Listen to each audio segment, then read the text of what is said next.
नमस्कार मित्रों, आप सुन रहे हैं आर्य टीवी ऑफिशियल पॉडकास्ट, जहां हम संत वाणी के गूढ़ अर्थों को सरल और सुलभ भाषा में आप तक पहुंचाने का प्रयास करते हैं। आज हम लेकर आए हैं एक अत्यंत महत्वपूर्ण और मार्मिक श्लोक। दासबोध से उद्धृत एक ऐसा श्लोक जो साधक के जीवन को मोक्ष की दिशा में त्वरित गति देने का सामर्थ्य रखता है। यह श्लोक है, मना संगहा सर्व संगास तोडी, मना संगहा मोक्ष तात्काळ जोडी, मना संगहा साधका शीघ्र सोडी, मना संगहा द्वैत निशेष मोडी। ये केवल 4 पंक्तियां नहीं हैं, ये 4 द्वार हैं जो आत्म साक्षात्कार की ओर खुलते हैं। यह श्लोक रामदास स्वामी की उस सूक्ष्म अंतर्दृष्टि का परिचायक है जो मन के साथ सतत संघर्ष करने वाले साधक को एक नया दृष्टिकोण प्रदान करता है। आइए पहले मराठी और हिंदी में इसका भावार्थ सुनते हैं। हा श्लोक मनाच्या संगतीवर प्रकाश टाकतो। मना संग हा सर्व संगास तोडी, म्हणजे मनापासूनच सर्व आसक्ती निर्माण होतात। जर मनाशी ओळख सुटली तर सर्व बाह्य आसक्तीही आपोआप सुटतात। मना संग हा मोक्ष तात्काळ जोडी, मन सुटल्यावर आत्मस्वरूप प्रगट होतं आणि मुक्ती तात्काळ अनुभवास येते।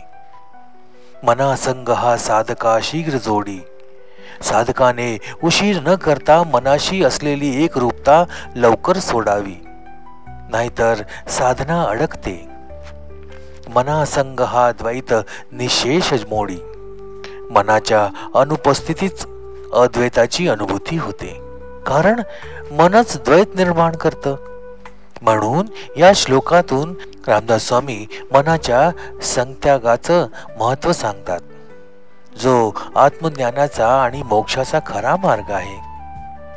हिंदी भावार्थ सुनते हैं। यह श्लोक मन के संग को त्यागने की दिशा में एक गहरा मार्गदर्शन करता है। मना संग हा सर्व संगास तोड़ी, मन से जुड़ाव ही सभी सांसारिक बंधनों की जड़ है। जब मन से जुड़ाव टूटता है तब सभी बाहरी आसक्तियां खत्म हो जाती हैं। मना संग हा मोक्ष तात्काळ जोड़ी, जैसे ही मन छूटता है आत्मा के मुक्त स्वरूप का अनुभव तुरंत हो जाता है। मना संग हा साधका शीघ्र जोड़ी, साधक को देरी न करते हुए जल्दी ही मन से अपनी पहचान छोड़ देनी चाहिए।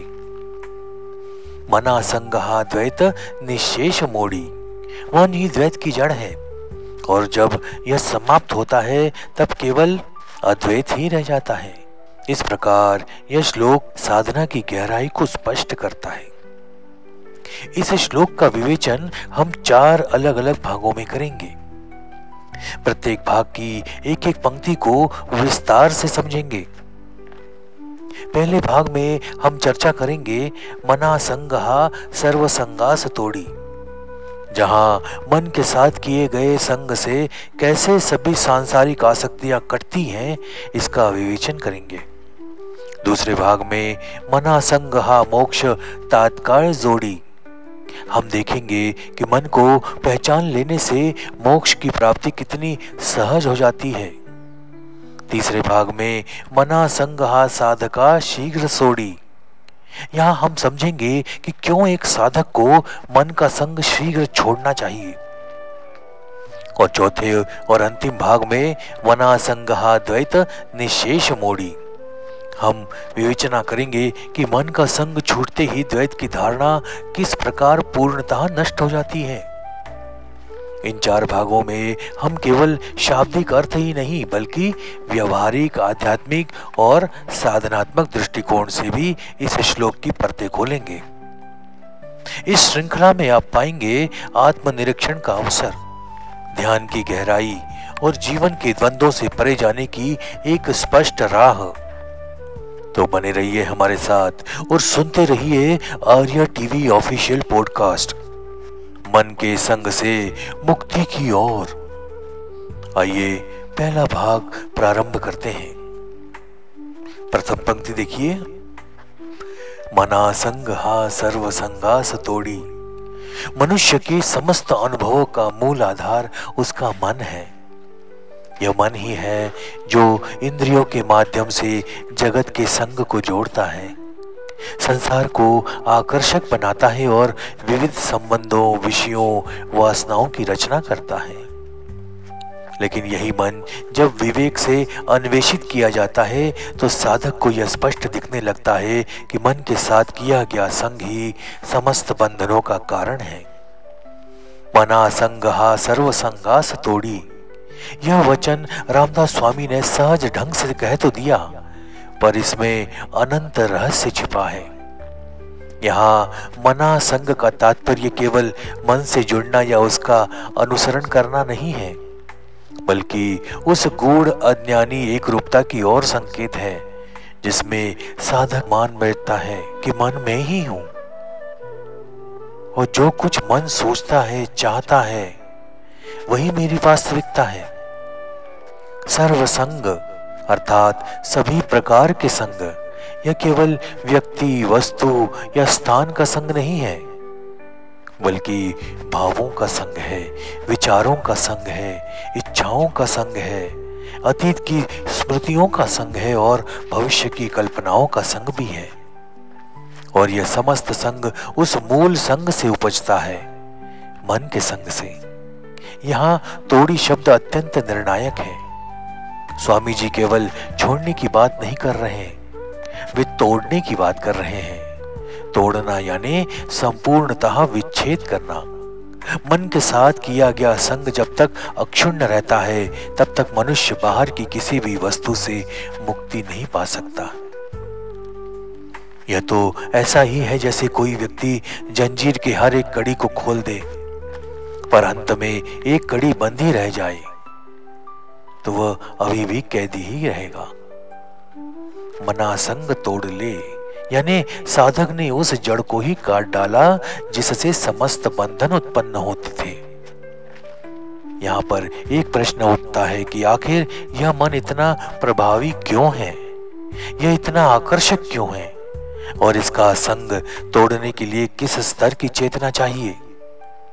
मन की प्रकृति अत्यंत चंचल, गतिमान और ग्रहणशील होती है। यह हर एक वस्तु व्यक्ति की परिस्थिति से प्रभावित होती है और स्वयं के भीतर अनगिनत कल्पनाओं, प्रक्रियाओं, प्रतिक्रियाओं और संसारों को निर्मित करती है। इसलिए मन को संस्कारों का कोश भी कहा गया है। जब साधक इन मन के साथ जुड़ता है तो वह हर अनुभव को निजी बना देता है, हर सुख दुख को अपना मान लेता है और इस प्रकार वह अज्ञान के एक गहरे दलदल में उतर जाता है। सर्वसंग का आधार यही है, सत्व की भ्रांति। मैं यह वस्तु चाहता हूं, मैं इस व्यक्ति से प्रेम करता हूं, मुझे यह भय लगता है, मुझे अपमान सहना पड़ा। ये सारे वाक्य हमारे अनुभवों की सच्चाई नहीं है, बल्कि मन द्वारा आरोपित भ्रम है। जब तक मन में संग है तब तक इन भ्रमों को ही सत्य मानकर जीवन व्यतीत होता है, पर जैसे ही साधक इस गूढ़ सत्य को अनुभव से पहचानता है कि मैं मन नहीं हूं, मैं केवल एक उपकरण हूं, वह जो उठता है वो मेरा नहीं है, मैं तो केवल साक्षी हूं, उसी क्षण उसके भीतर एक चमत्कारिक क्रांति घटती है। वही साक्षी भाव ही पहला कदम है मना संग तोड़ण्याचा। अब प्रश्न उठता है, यह मन का संग तोड़ना कैसे संभव है? शास्त्रों में, संतों की वाणी में और ध्यान की अनुभूतियों में इस मार्ग के कई संकेत मिलते हैं, जैसे विवेक और वैराग्य का जागरण। जब तक साधक को यह भान नहीं होता कि मन के पीछे भागते रहना केवल दुख का कारण है, तब तक वह उसके संग को तोड़ता नहीं। वैराग्य का अर्थ है विषयों से घृणा करना, बल्कि विषयों में वास्तविक आनंद न मिलने की समझ से उत्पन्न हुई सहज उपेक्षा। दूसरा है सतत स्वाध्याय और आत्मचिंतन। मन की गति को पहचानना, उसके संकल्प विकल्प को देखना और अपनी स्वाभाविक उपस्थिति में ठहरते हुए मन को एक प्रेक्षण की वस्तु बनाना, यह एक अत्यंत प्रभावी साधन है संग विच्छेद का। तीसरा है मौन और ध्यान का अभ्यास। जब साधक मौन की साधना करता है तब वह शब्दों से बाहर जाता है, और जब ध्यान करता है तब वह विचारों से ऊपर उठता है। ये दोनों मिलकर मन के साथ बने हुए संग को ढीला करते हैं और अंततः उसे तोड़ने की स्थिति तक ले जाते हैं। चौथा और अंतिम है सत्संग और साधुवाद, साधु का संवाद। जब साधक उस चेतना में स्थित संतों के सानिध्य में आता है तब उनके वचनों, उनकी उपस्थिति, उनकी दृष्टि से उसमें एक आंतरिक विक्षोभ पैदा होता है जो उसके भीतर बैठे मन के मिथ्याचार को उजागर कर देता है। अब यदि हम रामदास स्वामी की शैली को देखें तो वे बार बार मन पर ही प्रहार करते हैं। उनका मत स्पष्ट है, मन ही माया जाल है। यदि मन से संग है तो समस्त माया संग है, और यदि मन से संग टूट गया तो आप एक क्षण में मुक्त हैं। इसलिए इस श्लोक की पहली पंक्ति को वे सबसे पहले रखते हैं, मना संग तोड़ला तभी सर्व संग तोड़ला। वे यह नहीं कहते कि पहले विषय विकार त्यागो, पहले संसार से विरक्ति हो, नहीं, वे कहते हैं पहले मन को देखो और मन से बनी अपनी एकता को समाप्त करो। यह पंक्ति साधक को बाहर नहीं भीतर ले जाती है। एक गहरे स्तर पर यह श्लोक हमें यह भी बताता है कि बंधन किसी वस्तु से नहीं, केवल मन की एक मान्यता से होता है। वस्तु तो तटस्थ है, लेकिन मन उसमें अपना भाव, मूल्य, आकांक्षा, अपेक्षा, भय और मोह जोड़ देता है और उसी से बंधन बनता है।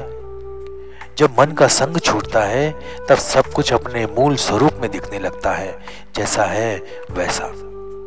यहाँ एक अत्यंत सूक्ष्म सत्य यह भी है, जब मन से संग छूटता है तब एक क्षण के लिए भीतर रिक्तता आती है, एक शून्य भाव उत्पन्न होता है और इसी शून्य में ही वास्तविक आत्मा प्रकट होती है। वह जो पहले केवल विचारों का घेरा था अब साक्षात्कार बनता है। वह जो पहले प्रवाह था अब गहराई बनता है। वह जो पहले भ्रम था अब बोध बनता है। इसलिए मना संगहा सर्वसंगास तोड़ी, यह केवल साधना का उपाय नहीं है बल्कि संपूर्ण मुक्ति का द्वार है। यह वह तलवार है जो समस्त बंधनों की जड़ों को एक ही वार में काट सकती है यदि वह सही से चलाई जाए।